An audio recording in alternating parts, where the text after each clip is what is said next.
back to day 5 of the 6 days of deeds.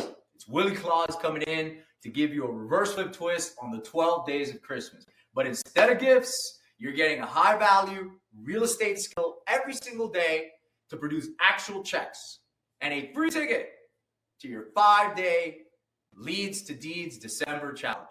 In this series, I'm going to teach you some skills, tricks, insights, etc. every single day to make some money with reverse flipping, because let's be honest, who doesn't love money around the holidays? Even if you're new or you're feeling overwhelmed or coming off of dead leads, that's the entire point of this. Think of this as a pre-challenge warm-up and my gift to you. By day 1, you'll already be thinking like an actual deal maker. Let the deeds begin. So here are the 5 steps of pre-deal underwriting speed pass analysis. What this means is these are the 5 steps that I use to quickly analyze a deal and see if it's worth my time or not. So number 1, determining the owner's motivation. What does that mean? Well, I want to know whether that's a probate. I want to know whether it's tax delinquent, whether it's pre-foreclosure. Am I speaking to the heir? Am I speaking to one of the heirs? Am I speaking to the actual owner? Does the owner live out of state? Is there a squatter situation? Is there an eviction maybe? Is it not rented? Is it fire damage, right? I want to know what kind of motivation and the real motivation that seller has. Number 2, we're checking for equity. Guys, this is super important, and this is something that I see a lot of wholesalers blow over because they don't understand how to actually go in and check if there's a mortgage or not. That's a pretty good question. And if there isn't a mortgage, then that's great. Then it's all equity minus maybe some liens, judgments, that kind of stuff, tax delinquency, etc. But if there is a mortgage, you need to find out, and we're going to show you the skill sets on how to find out how much is owed on that mortgage, and then determining that versus the as-is value. That's where you're going to know whether you're underwater or not. Again, this is part of the pre-deal underwriting, and this is what a lot of wholesalers miss. Number 3, researching the actual ownership and the status. Meaning, I want to know who am I speaking to, and based off of that, we're going to show you how to build out a family tree, or who you're missing, right? You may be speaking to a brother, but maybe there's 3 brothers, right? 3 siblings. So they each have a third in this scenario. You think you got a deal, but you really only got 1/3. Now you need to go find either the second one or the third one.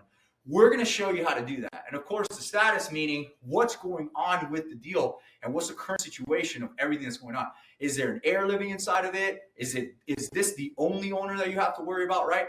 That way you get this done ahead of time and you're not relying on a lien and title search weeks down the road to tell you that you did something wrong. 4, checking title issues, right? So the entire wholesale business is based incorrectly, right? Basically, you get a contract, you go send it out, then the lien search and the title search come back and they tell you, hey, you're missing this, you're missing that. Did you know that there's liens? Did you know that there's judgments?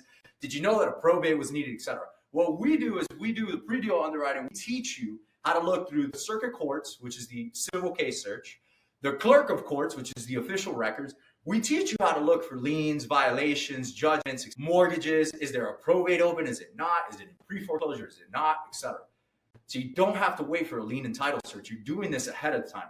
Hence the name reverse flip. Number 5, this is probably the most important one.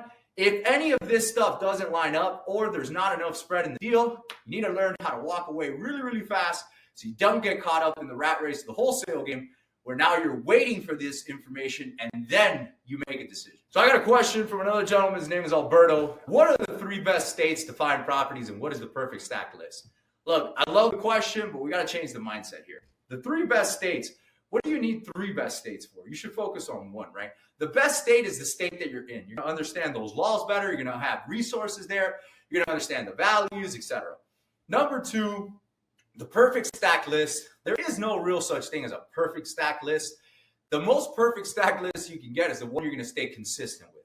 But in my opinion, tax delinquency, 2+ years, and inherited property stacked together is the best one for me. If you want to turn unforgotten or ignored dead leads into $25,000, $100,000 checks, then you need to be in this challenge. Join the challenge and upgrade to VIP to understand a deeper training and a high level of guidance. The VIP calls are incredible. It is always a live Q&A with me like this, and the best questions, live deal reviews happen inside of VIP. If you already bought the book, your challenge ticket is already covered. That is my gift to you, granted that it's the holidays. Comment day 5 below, and your dedicated RF strategist will reach out and will take care of you.